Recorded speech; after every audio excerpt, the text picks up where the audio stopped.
तो hello guys, आप लोगों ने मेरा पार्ट 1 तो ज़रूर देख ही लिया होगा। नहीं देखा तो जाके देख लीजिए। तो बिना देरी करे शुरू करते हैं आज का वीडियो।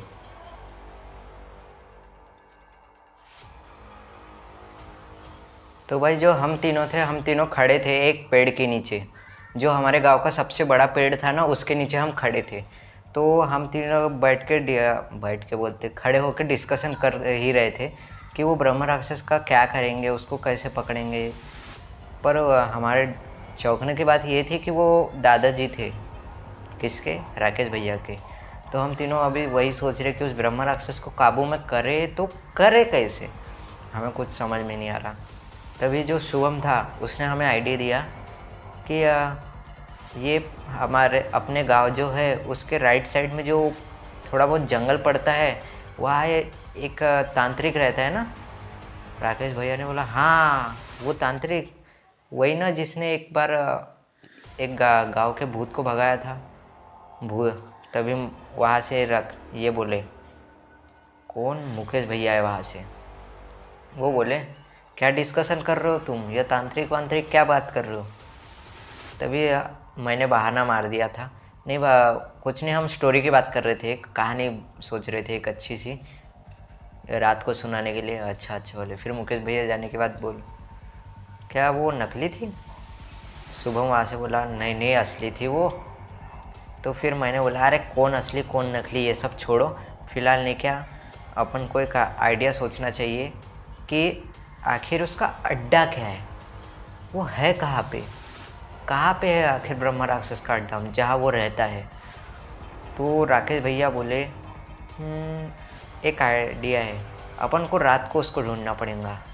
तभी शुभम बोला थोड़े पागल हो गए क्या भैया, एक तो दिन में मारने का डर रहता है और ये रात को मारने चले।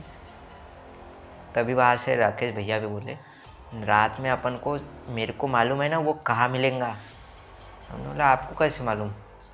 वो पीछे वाला जो खंडर है ना अपने गांव का, वहाँ से शुभम बोला अच्छा वो पीछे वाला जो अपने गांव में बहुत पुराना ऐसा अंग्रेज़ों के ज़माने का लगता है, हाँ वही वाला, ऐसा राकेश भैया ने बोला।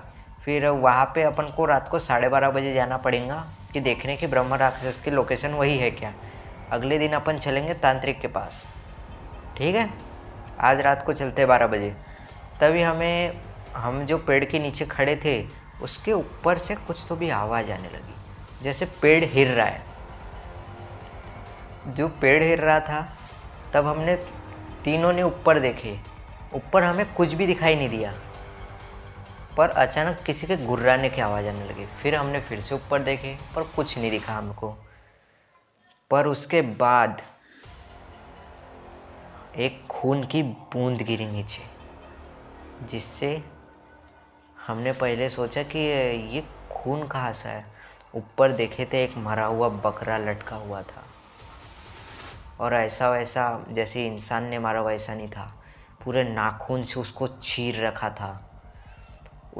उसके अंदर का पूरा खून गायब था, 2-3 बूंद मुश्किल से खून दिख रहा होगा, पूरी हड्डियाँ दिख रही थी उसकी, चमड़ी पूरी सूखी। ये हालत देख के हम राकेश भैया बोले आतंक बहुत हो रहा है इसका, इसको ख़त्म करना पड़ेगा। फिर हम लोग रात को 12:30 बजे करीब निकले। हम जो थे वो जंगल वाले रास्ते से जा रहे थे, पर हमारी इतनी ख़राब किस्मत, हमें रास्ते में 2-3 सांप दिखे। अब सांप थे, हम जा तो सकते नहीं थे, पर जो राकेश भैया थे उनने शहर में रहने के बाद थोड़ा बहुत एक्सपीरियंस गेन कर लिया था कि जो सांप है उसको पकड़ते कैसे है। यानी वो एक फॉरेस्ट इंचार्ज है ना शहर में, तो उन्हें ये पता था कि कौन से सांप को कैसे पकड़ा जाता है। तो उनने पास से एक लकड़ी उठाई और उस सांप को फेंक दिया डायरेक्ट। तो फिर हम आगे चलते गए, हमको वो खंडर दिखा आखिरकार, फुल ब्लैक, पूरा अंधेरा, और उस अंधेरे में चीरती सफ़ेद आंखें ब्रह्मा राक्षस की, जो अंदर में बैठा था। पूरे गांव के जानवर खा के बैठा था वो आराम से, और उसके आसपास पूरा खून, मरे हुए जानवर ऐसा पड़ा था। और हम में दिखी सबसे खौफनाक चीज़, उसके हाथ में एक इंसान की मुंडी।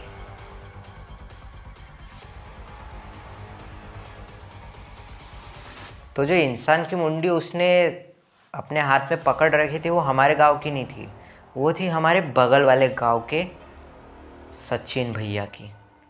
सचिन भैया जो थे हमारे गांव आते जाते थे, क्योंकि राकेश भैया से उनकी पहले की दोस्ती थी, तो आते जाते रहते थे।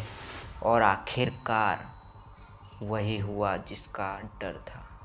अब ब्रह्म राक्षस इंसानों को भी खाना चालू कर रहा है। ये देख के अभी कुछ नहीं हो सकता। हमको उस ब्रह्म राक्षस को किसी भी तरह मिटाना ही पड़ेगा।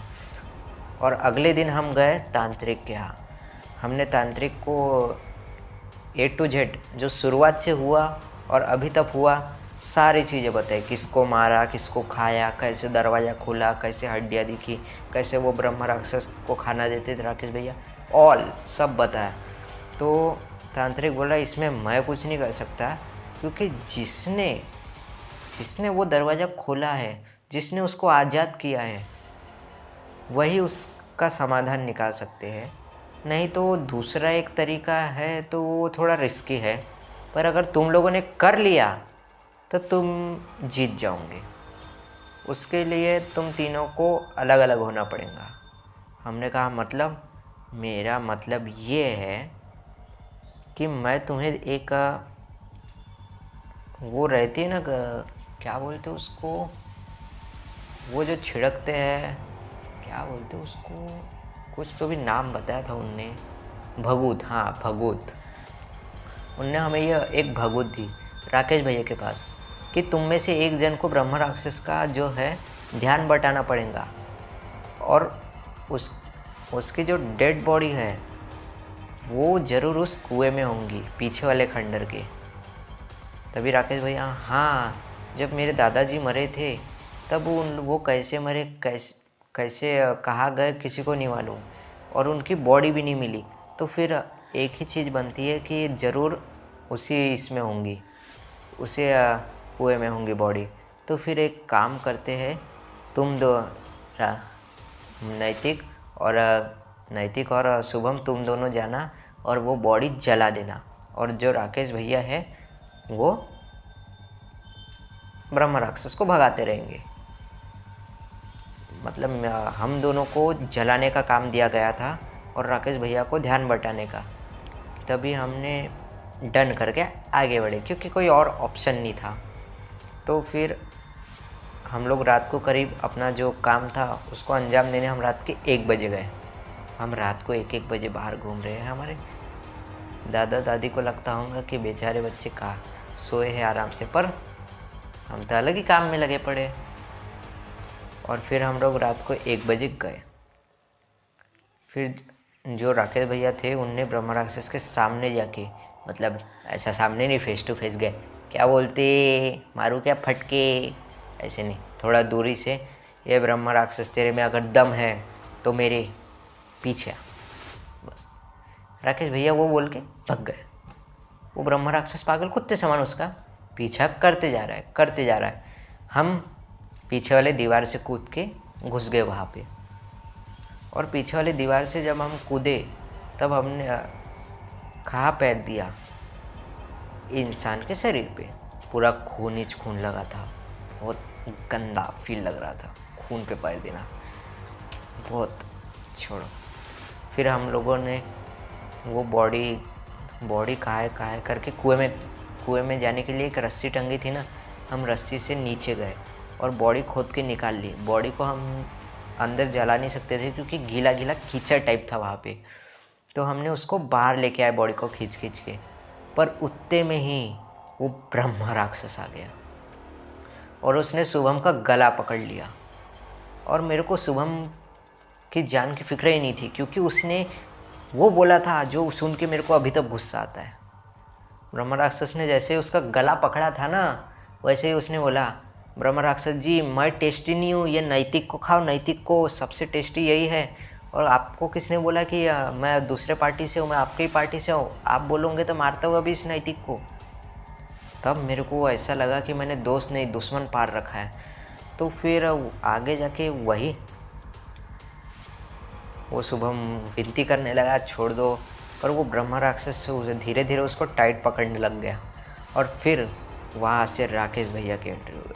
उनने वो भभूत छिड़क दिया और ब्रह्मा राक्षस जो था उससे कुछ दिखाई नहीं देने लगा। वो इधर उधर हाथ मारने लगा।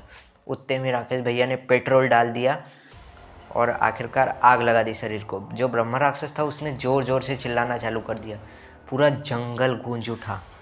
गांव के जो लोग थे उनको तब आवाज़ चली गई थी, इसलिए गांव वाले आ गए थे। गांव वाले जो थे पूरा मंजर देख के सब समझ गए कि ये क्या चीज़ है। तो फिर सबने राकेश को पूछा कि ये बाहर कैसे आया। जानते तो गांव वाले भी थे उसके बारे में, पर कोई बात नहीं करता था। फिर राकेश भैया को बोले कि ये बाहर कैसे आया। तो फिर राकेश भैया ने उनको इन स्टोरी फुल डिटेल बता दी और ऊपर उसे वो ब्रह्मा राक्षस मर रहा था वहाँ पे। तो फिर सब ठीक हो गया। अभी वो ब्रह्मा राक्षस उस दिन के बाद ख़त्म हो गया। दादा दादी ने तो हम दोनों को बहुत सुनाया एकदम। इसके बाद हम गांव चले गए। जो शुभम था वो उसके मामा के यहाँ चला गया और मैं अपने घर चला गया। और 1 से 2 महीने हम गांव नहीं गए। मैं तो जाने ही नहीं वाला था। शुभम 1 से 2 महीने नहीं गया और उसके बाद सब ठीक। और अभी जब भी हम गांव जाते हैं राकेश भैया के घर जाके वो कमरे की तरफ कभी झांक के भी नहीं देखते कि वहाँ क्या था क्या नहीं। और पीछे वाला जो गार्डन था वहाँ तो हम जाते ही नहीं। और जहाँ पे ये सब हुआ था वहाँ पे कोई गाँव वाला नहीं जाता कि कहीं से अगर वो वापस आ गया तो भाई अगर आपको वीडियो अच्छे लगे होंगे तो सब्सक्राइब करें हमारे चैनल को और ऐसी और अमेजिंग वीडियोस के लिए बेल आइकन ऑन कर लीजिएगा। तो हमारी इस वीडियो को लाइक सब्सक्राइब ज़रूर कीजिए। मिलते हैं अगले स्टोरी में। बाय।